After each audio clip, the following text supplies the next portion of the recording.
I want to thank you for joining me today. And before we get started, as always, all messages that are released on this channel are my truth. And that is exactly what it is and what it always will be. And that is my truth. Now, my truth consists of a bunch of experiences that I gained clarity from, which ultimately took me back to the real me, which is truth.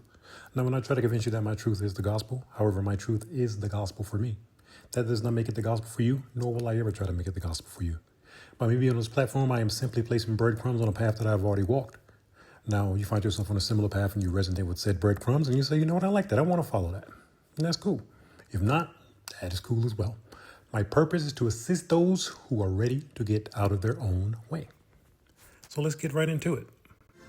So I just want to hop on and just give you two pieces of spiritual advice that definitely helped me along my path. And they will definitely help you on yours if you do them right. Advice number one. Just as I've said it in plenty of other messages, but I'm going to repeat it because this is like crucial. My grandmother told me, when someone shows you who they are, the first time, you better believe them. I'm going to repeat that. When someone shows you who they are, the first time, you better believe them. Now, I heard that advice, and that was young. And it still stuck with me, right? Now, where I failed with that advice is I didn't pick what she said apart and take it exactly word for word. Now, what do I mean? She said, when someone, period, there you go, when someone shows you who they are, not a stranger, not a person you thought was your friend, someone. Do you know who fits in the category of someone? Everyone. So it doesn't matter the label or the title that this person has. And that's where I failed. Because I had to come to realize that the people who were closest to me were the ones out for me. Which is sad to say, usually how it is. It's usually the ones that are closest to you are the ones that's trying to bring you down. The praise and applause and all those other things that I've gotten in life always came from outside sources, like strangers, people I didn't even know long. Those that were closest to me, no, I didn't get that from them. Nor I wasn't expecting it or didn't want it, didn't need it, but it's just things that I noticed. It never came from them. Now, I was always the one doing that type stuff for them, but I was not getting that reciprocated back. But the only thing that kept me tied to these individuals was words, titles, labels. That's why I stayed around. But that can only go, but with me anyway, for so long. Because I was making excuses for these individuals. Oh, I saw exactly who they were, but because of titles and labels, I kept them still attached to me. When that advice is very clear, when someone shows you who they are, and they showed me multiple times who they were, like multiple times. So at first I would see who they were by how they interacted with other individuals. Because I'm always going to see your patterns. See, the thing is, I don't judge people. I let you be who you are.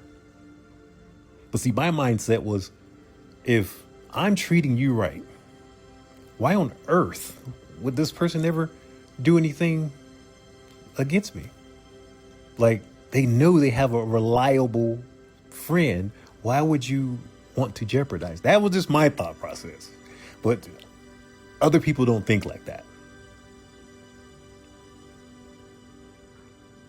So when I came to that conclusion, I could clearly see that it did not matter to on that end what the quote unquote title or label was. That was just a ticket into the door.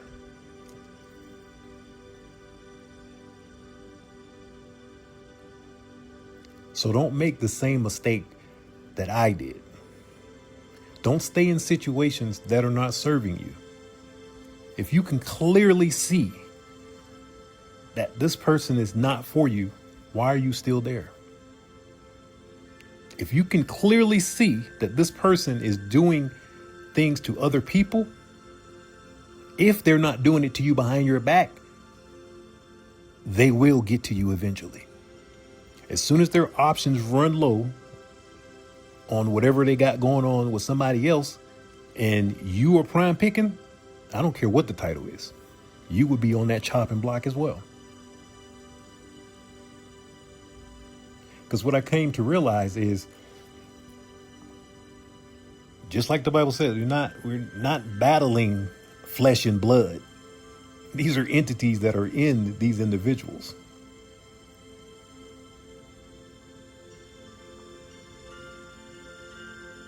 Some entities, some individuals are led strictly by their ego. Doesn't matter. For me, it doesn't matter which one. Both are dangerous. So I'm out.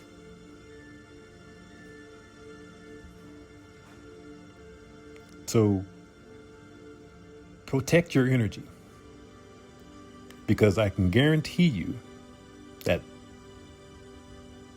these individuals will be benefiting off of your energy. Now, for me, that definitely saved my life. Learning to walk away. Oh, okay. Because see, before I was giving people years, close people anyway. I could see who you are, make an excuse for you, ignoring what I shouldn't have been, letting stuff slide years, right?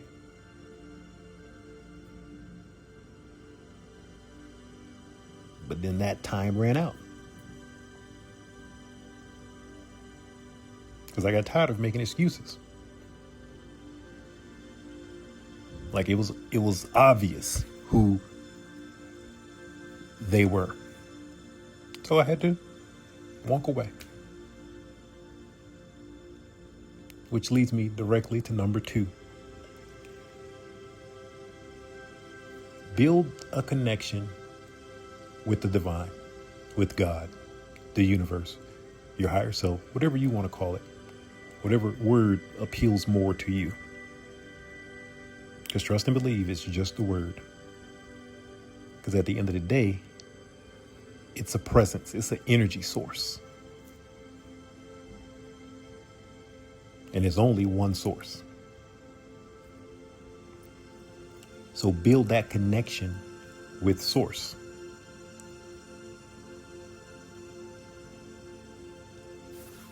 Jeremiah 29:13.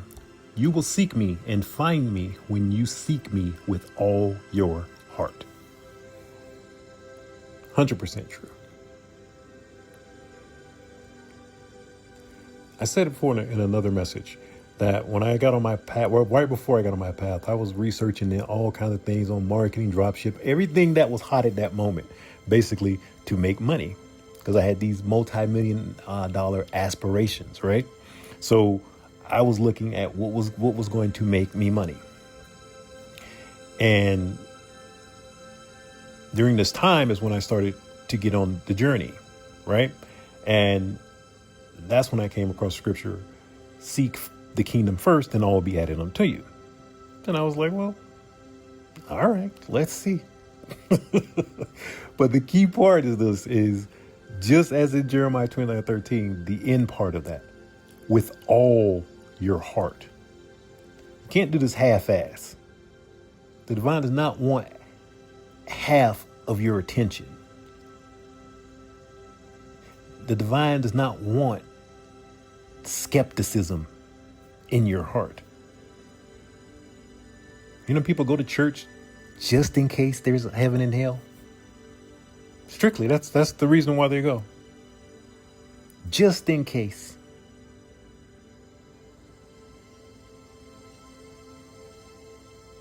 That's passive belief. And passive belief will get you nothing.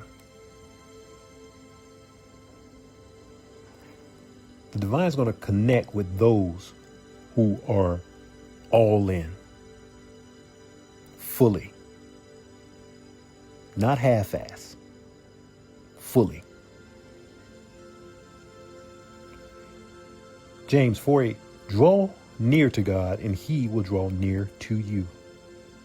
And that's what it's about.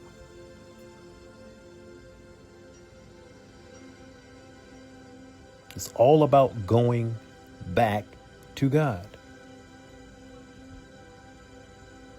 Reminds me of my favorite parable,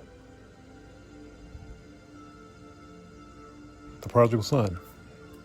What happened after the son already received his inheritance, and he was coming over? He was all nervous and scared to face his father. And as soon as his father saw him from a distance, what he did? Ran towards him. He didn't care about him spending his money and all this other stuff. He was glad to see him come back to him. That parable is a representation of you going back to God. That's what it's talking about. Because once God see, oh, he searched me out with all his heart. Man, let me go ahead and go on over here. God's going to rush to you.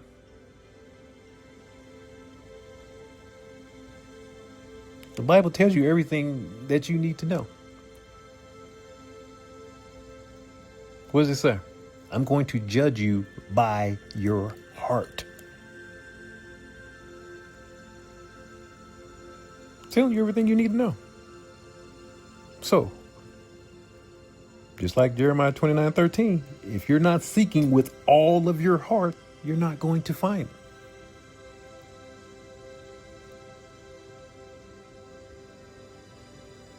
John 15:4-5. Abide in me, and I in you.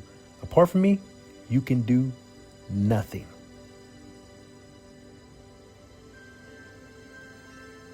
We are all lost without a connection to the divine.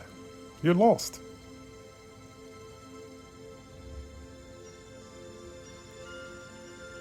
When you get a true connection, and I do mean true connection with God, your life turns around. Your health is going to improve. If you have that true connection, you're going to get. When you have that true connection, it's basically you walking around every single day of your life with like having a Bluetooth in your ear. Having a Bluetooth earpiece always in your ear, which means God will always be in your ear. Nah, don't go down there. This person's not right for you. These are the type of messages I get. I'm clear to the point. Don't eat that. Throw that out. You know they're doing ... Like I'm talking clear. Because I had a connection with the divine. And most importantly, I was listening. As I said, I had to build that up. Because the only time when I sat down and I thought about it, I was like, every time my intuition speaks, it's been right every single time. The only time that it failed is when I didn't listen.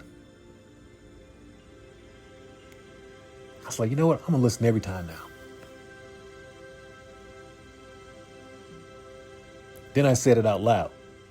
The first thing I got out loud, change your number. I was like, dang, I was like, I wasn't expecting that. So I was like, it was like a Wednesday or something like that. I was like, all right, look, I'll do it on Friday. I said, I'll do it on Friday. I was, once again, throwing out, I was like, all right, I'm going to let whoever try to reach out, they got until Friday. That's the only reason I did it. Just to see. Nobody reached out. So I changed my number. I was told to move twice. And I wasn't expecting it neither time, nor did I want to, neither, especially the second time. Especially the second time. But I was told. So I did. That is being led by the divine.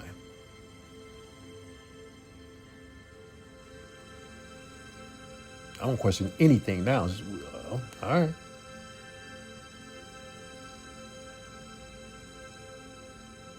So build that connection up. So if you're going to do it with all your heart.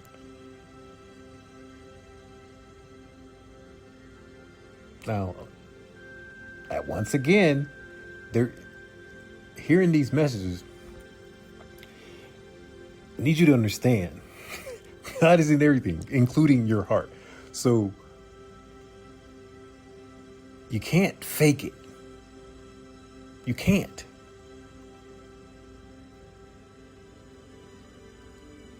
This is something that cannot be faked. Your heart is going to give you away.